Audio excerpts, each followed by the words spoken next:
Hello, എല്ലാവർക്കും നമസ്കാരം. ഞാൻ ഡോക്ടർ ബിന്ദു, കുട്ടികളുടെ സ്പെഷ്യലിസ്റ്റാണ്. ഇപ്പോൾ കുട്ടികൾക്കൊക്കെ പനി വല്ലാത്ത രീതിയിൽ പടരുന്നുണ്ടല്ലോ അല്ലേ. പിന്നെ അതിൻ്റെ ഒപ്പം തന്നെ നമ്മൾ അറിഞ്ഞു പനി മരുന്ന് കൂടുതൽ ഒരു ഡോസ് കൊടുത്തിട്ട് ഒരു കുട്ടിക്ക് കുറച്ച് ബുദ്ധിമുട്ടുണ്ടായി എന്നുള്ളത് നമ്മൾ ന്യൂസിൽ കേട്ടു.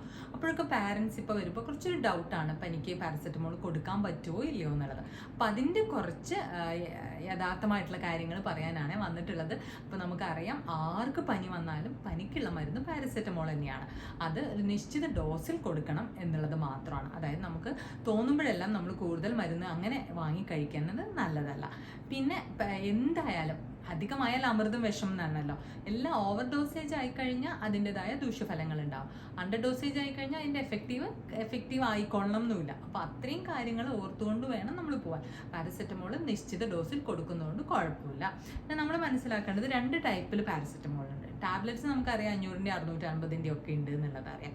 പിന്നെ ഡ്രോപ്സ് ഉണ്ട്. ഈ ഡ്രോപ്സ് എന്ന് പറയുമ്പോൾ തുള്ളിമരുന്ന് പറയുമ്പോൾ കുറച്ചുകൂടി ഗാഢത കോൺസെൻട്രേഷൻ കൂടിയതായിരിക്കും. അപ്പോൾ കുഞ്ഞു മക്കൾക്കൊക്കെ മരുന്ന് കുടിക്കാൻ മടിയുള്ള കുട്ടികൾക്ക് നമുക്ക് ഇത് പറയുന്ന കുറച്ച് തുള്ളികൾ കൊടുത്താൽ തന്നെ പനി കുറയും. കുട്ടികൾക്ക് പൊതുവേ ചിലപ്പോൾ മരുന്ന് കുടിക്കാൻ മടിയുണ്ടാവും. സിറപ്പ് എന്ന് പറയുമ്പോൾ കുറച്ചുകൂടി ഡൈലൂട്ട് നേരിയതായിരിക്കും. അപ്പോൾ നമ്മൾ എന്താ ചെയ്യുക, 125 മില്ലിഗ്രാമിൻ്റെയും 250 മില്ലിഗ്രാമിൻ്റെയും ഒക്കെ പാരസെറ്റമോൾ ഉണ്ട്. അപ്പോൾ സിറപ്പ് ഒരു 5 ml കൊടുക്കണം എന്ന് പറയുന്ന സ്ഥലത്ത് ഡ്രോപ്സ് നമ്മൾ 5 ml കൊടുക്കുകയാണെങ്കിൽ ഇത് കുറച്ചുകൂടി കോൺസെൻട്രേറ്റഡ് ആയതുകൊണ്ട് പാരസെറ്റമോൾ ഡോസ് കൂടുതലായിട്ടായിരിക്കും വയറ്റിലേക്ക് കിടക്കുക. അപ്പം നിങ്ങളുടെ കുഞ്ഞിന് മരുന്ന് കുടിക്കാൻ മടിയുള്ള കുട്ടിയാണെങ്കിൽ നമുക്ക് പാരസെറ്റമോൾ ഡ്രോപ്സ് തന്നെ ചോദിക്കാം. അപ്പോൾ കുറച്ച് അളവിന് കൊടുത്താൽ മതി. ചിലപ്പോൾ ഇത് നമുക്ക് ഒരു 1 ml കൊടുത്താൽ മതിയായിരിക്കും. നോർമലി ചിലപ്പോൾ ഏകദേശം 1 വയസ്സോ ഒക്കെ ഉള്ള കുട്ടിക്ക്. പക്ഷേ ഇതാകുമ്പോൾ ചിലപ്പോൾ നമുക്ക് 5 ml ഒക്കെ കൊടുക്കേണ്ടതായിട്ട് വരും. അപ്പോൾ അങ്ങനെയുള്ള ഡിഫറൻസ് വെയിറ്റ് അനുസരിച്ചാണ് പാരസെറ്റമോളിനുള്ളത്. അപ്പോൾ നിങ്ങൾ എപ്പോഴും നോക്കേണ്ടത് നിങ്ങളുടെ കുഞ്ഞിന് ഡ്രോപ്സ് ആണോ സിറപ്പാണോ എഴുതിയിരിക്കുന്നത്. ഡ്രോപ്സ് ആണെങ്കിൽ തീർച്ചയായും ഈ ഡ്രോപ്പറിലായിരിക്കണം കൊടുക്കേണ്ടത്. ഈ ഡ്രോപ്പർ എന്ന് പറയുന്ന സാധനം 1 ml ആണ്. അപ്പോൾ നിങ്ങളോട് 1 ml കൊടുക്കാൻ പറഞ്ഞാൽ ആ ഡ്രോപ്പർ മുഴുവനായിട്ട് നമ്മൾ എടുത്ത് കൊടുക്കണം. പകുതി ml എന്ന് പറഞ്ഞാൽ അതിൽ പകുതിയായിട്ട് കൊടുക്കണം. അല്ല നിങ്ങളോട് 5 തുള്ളി കൊടുക്കണം എന്ന് പറഞ്ഞാൽ കൗണ്ട് ചെയ്തിട്ട് 5 തുള്ളി കൊടുക്കണം. മനസ്സിലായല്ലോ? അതാണ് ഈ ഡ്രോപ്സിൻ്റെ അവസ്ഥ. പിന്നെ സിറപ്പാണെങ്കിൽ നമ്മൾ പറഞ്ഞു 125-ന്റെ 250-ന്റെ ഉണ്ട്.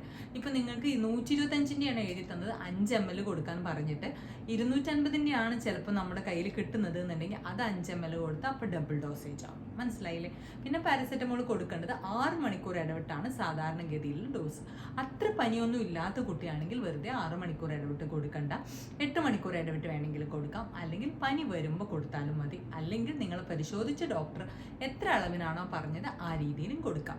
പിന്നെ ടാബ്ലറ്റ് കൊടുക്കാമോ എന്ന് ചോദിക്കും. ചില കുട്ടികൾ ടാബ്ലറ്റ് കഴിക്കുന്ന കുട്ടികളുണ്ടാവും. സാധാരണ ഒരു 5 വയസ്സൊക്കെ കഴിഞ്ഞ കുട്ടികൾ. കുഞ്ഞു കുട്ടികൾക്ക് ഇപ്പോൾ ഒരു 3 വയസ്സൊക്കെ ഉള്ള കുട്ടികൾക്ക് ടാബ്ലറ്റ് കൊടുക്കാമെന്ന് വിചാരിച്ചാൽ അത് നന്നായി പൊടിക്കാതെ ഒരിക്കലും കൊടുക്കരുത്. കാരണം അത് തൊണ്ടയിൽ കുടുങ്ങി പിന്നീടും ബുദ്ധിമുട്ടുകൾ ഉണ്ടാവാം. അപ്പോൾ പനിമരുന്ന് കൊടുക്കേണ്ട വിധവും കാര്യങ്ങളും നിങ്ങൾക്ക് മനസ്സിലായെന്ന് വിശ്വസിക്കുന്നു. എന്തെങ്കിലും ഡൗട്ട് ഉണ്ടെങ്കിൽ വീഡിയോയുടെ ഇടയിൽ കമൻസ് ആയി ചോദിക്കുക. പുതിയ വീഡിയോ ആയിട്ട് വരുന്നവരെ ബൈ ആൻഡ് ടേക്ക് കെയർ.